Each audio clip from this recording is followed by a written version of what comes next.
Okay, so today I'm going to be reviewing beta-alanine from HTLT here. It's one of their endurance supplements, which I've actually come to really love. So much that even if I'm taking a pre-workout that often contains beta-alanine, nowadays I'm still going to go out and buy this by itself. It works so well. Uh, as you probably already know, like it works best in short endurance workouts, which are the high intensity interval training variety. So it's span of like usefulness. It is somewhat more confined. Say compared to like GO2 max, which can be used for like shorter distance, longer distance, help you recover.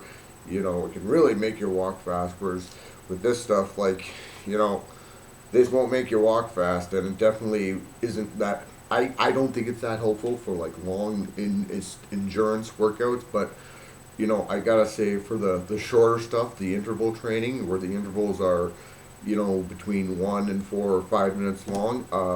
I do actually think this is even better than works better than even than turkesterone, and similarly to GO2 max.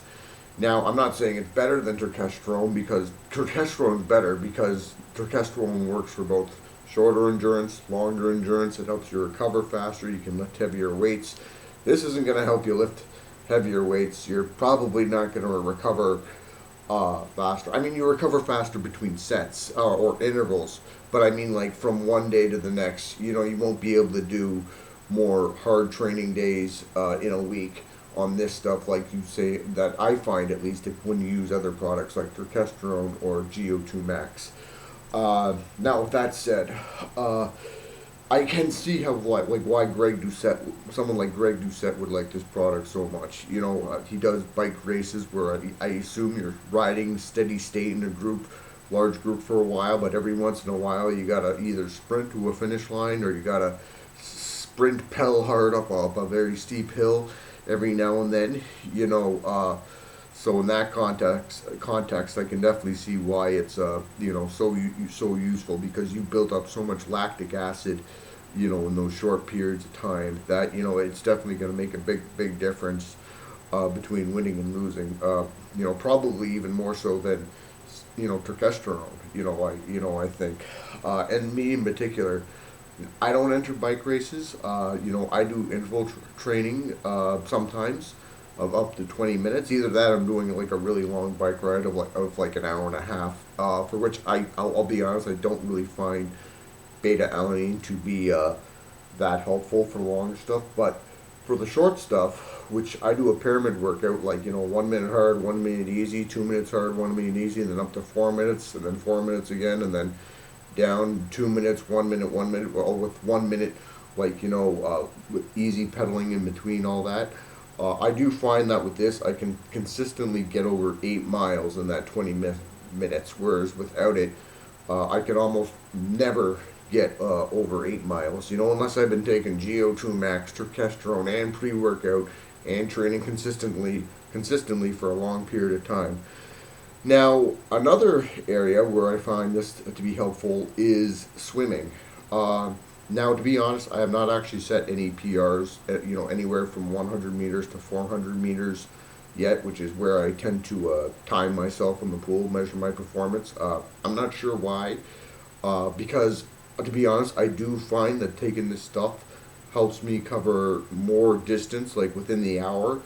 Now I'm not swimming steady state during that whole hour. It's all 25-meter to 50-meter repeats of either freestyle, breaststroke, or backstroke. But I find when I take this, I can get through the whole hour without fatiguing as much. Probably because I'm not accumulating that lactic acid, and it's just a much more smoother workout, and I can just finish strong.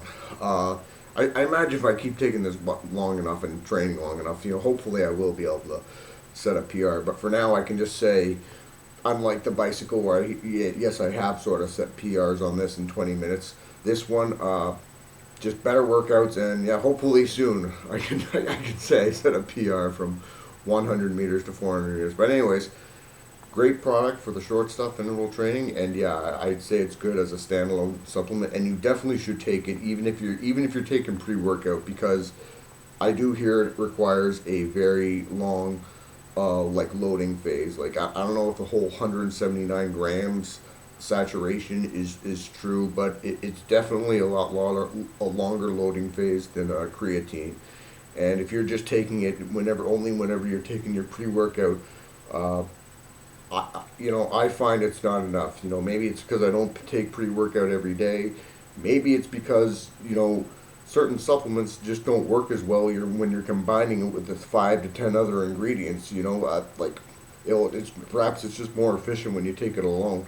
I don't know, but it is definitely worth buying alone by itself. So yeah, even if you're taking pre-workout that has this, I still strongly recommend giving this a try. And yeah, 5 stars, easy. No debate. Yeah, great.